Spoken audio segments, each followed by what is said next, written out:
Right, ladies and gentlemen, thank you for coming back from the coffee break. I think we should get started with the next session, otherwise we're all going to be really hungry.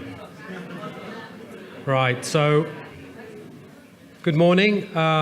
For those of you who don't know me, I'm Phil Beales. I've been the medical advisor to this society for over 20 something years now. I think I started when I was about 12, so Doogie Howser. So what I'd like to say is a warm welcome to everybody, but I want to ask the audience, who's new today? Who's never been to this? Whoa, wow. So this is a record attendance, and I'm looking about a fifth of the audience are new. That's amazing. So, well, welcome to your first conference. So what we normally do is give, or my job is to sort of give you some feedback on some of the research that is going on, not only in our labs in the UK, but also from around the world. And we've got a really nice lineup of folks today who are actually who are doing the work in the labs, and will give you first-hand accounts of what's going on. So before I do that, I'm going to scoot through very quickly because Tonya's given me a very short timeline of just 1 hour to talk to you. So I have to get through this really, really quickly, okay? So let me turn it around. Yeah, see?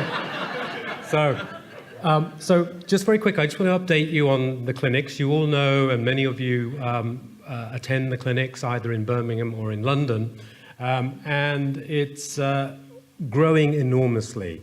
The demand is just outstripping the capacity, and that's been a real theme and issue for us this coming year. This is a very busy graph which you can't see because of the light, and I don't expect you to see the writing, but it simply shows the ethnic mix right across the country that come to these clinics. And the majority are obviously white British, but in the other corner, as you can see, or just about make out, it's made up of all sorts of folks from all different nationalities, Bangladesh, countries in the Caribbean, Turkey, Poland, and also Scotland, it says up there as well. But anyway, in terms of ethnicity, this condition touches everybody in every country, in every land in the world, so you're not alone. Right, so this is some of the activity kind of reports we have to give back to the commissioners at NHS England, who obviously pay us to run this particular clinical service. And this is just the one we submitted at the end of last year for in our returns for just the Great Ormond Street Clinic. And we saw over the 16 to 17 and then the 17 to 18 period, a sudden jump, about 20% increase. And if we look at all of the centres, we see a pretty similar figure. So in other words, the whole of the service is, as I said earlier on, outstripping our expectations. So we started out thinking when we first put together the application to have the clinics funded back in 2009, which started in 2010, that we would reach a steady state of the numbers of people in this country who have BBS would reach around the 400 mark or so.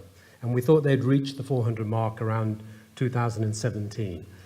Well, as you can see from the graph, the blue graph, it just keeps heading up. And there are a number of reasons for that, and I won't necessarily go into them now. But I think part of it is clearly this organization, this society, and all the good work that you guys have been doing in terms of disseminating the information and just raising awareness amongst the medical profession as well as the general public. So that's why. So obviously what we've done is reported this information back to NHS England, and we've given them reasons for why we think we might see more people, greater awareness, as I said. Obviously people coming into the country, although I understand migration is now dipping for some reason, and in the newborn children, obviously, but it's just really awareness. What we propose now to NHS England is that we have to do something about this. Now, I'm one of these people who doesn't like to complain about stuff, without having some kind of solution to be proposed. So we proposed to them that we need to redesign how the clinics are being delivered, and that the so-called healthy individuals, the people who need less of our input, maybe come to those clinics less frequently.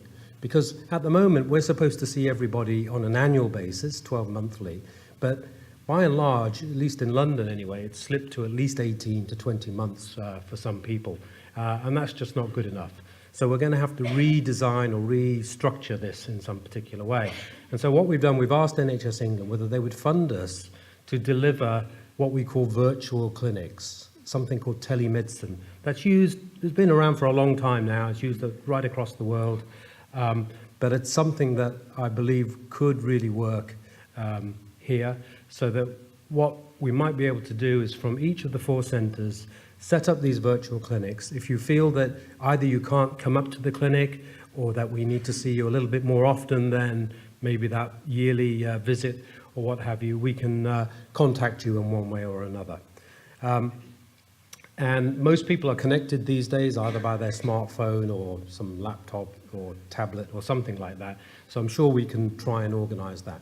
So the good news is that NHS England have agreed, they haven't given us the money yet, but they have agreed to support this model going forward. And so the next thing we need to do is design the best way, given, I mean, visual impairment probably doesn't really matter so much because you don't want to see us ugly people anyway.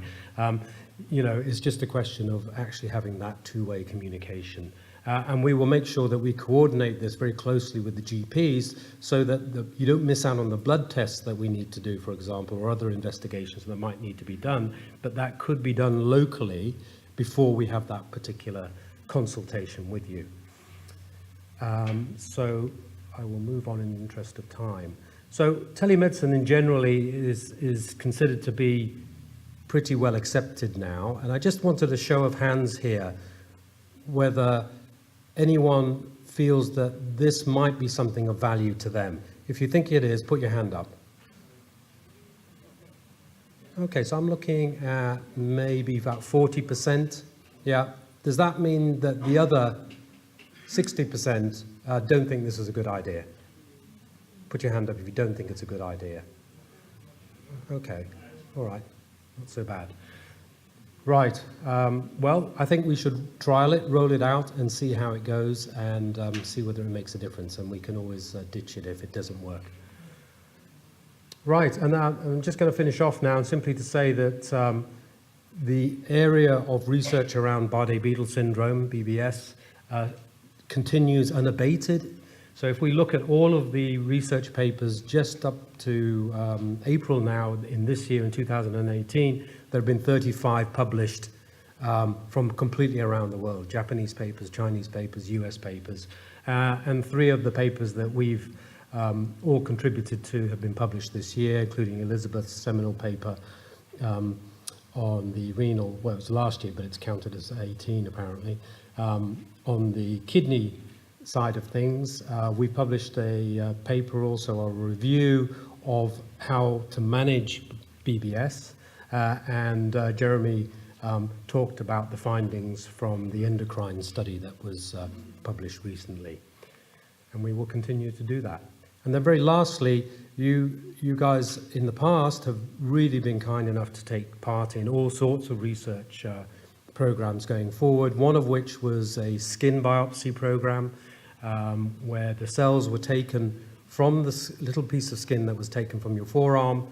It was sent to Cambridge, it was grown there into a lawn of cells, and then those cells were turned into stem cells. And the reason for this is because there is an increasing demand in the research community to be able to have access to samples from people who have various rare conditions. So it's an incredibly valuable tool. And all I wanted to show you here is that BBS, you guys contributed the most samples of all the diseases to the National HIPSCI study. This is a £13 million study that was funded by the Wellcome Trust and the MRC, which finished earlier this year. And all of those samples, those cells are now available online. They're held down near Porton Down in the national cell collection, and researchers from all around the world can access a little bit of your material to be able to do research on. I mean, you've all consented to that, so it's above board. But just wanted to say that a big thank you on that front. And so finally, because BBS is a multi-organ system, a multi-organ disease, affects virtually every part of the body, it's very important that the research that we undertake is not only driven by you, but is focused on the various areas that affect you most. So that's why the team today is going to give you a research update. And so very briefly, just to introduce a few folks. So we have Victor Hernandez, who's been in the lab for 10 years now, can't believe that, who's going to give you an update on the gene therapy that's being done in mice. Very exciting times at the moment. And Elizabeth's going to talk about the update on the exercise, and given that the theme of today is around getting involved in sport and so forth, she has demonstrated through the exercise study in children that the biggest muscle in the body, the brain, is definitely worth feeding. And then Jane's going to give us an update on some of the behavioral and psychological studies that she's now been funded for, so it's really, really exciting, and going to give us some insights into what's going to happen. So going to leave it there, and I'll begin by asking Victor to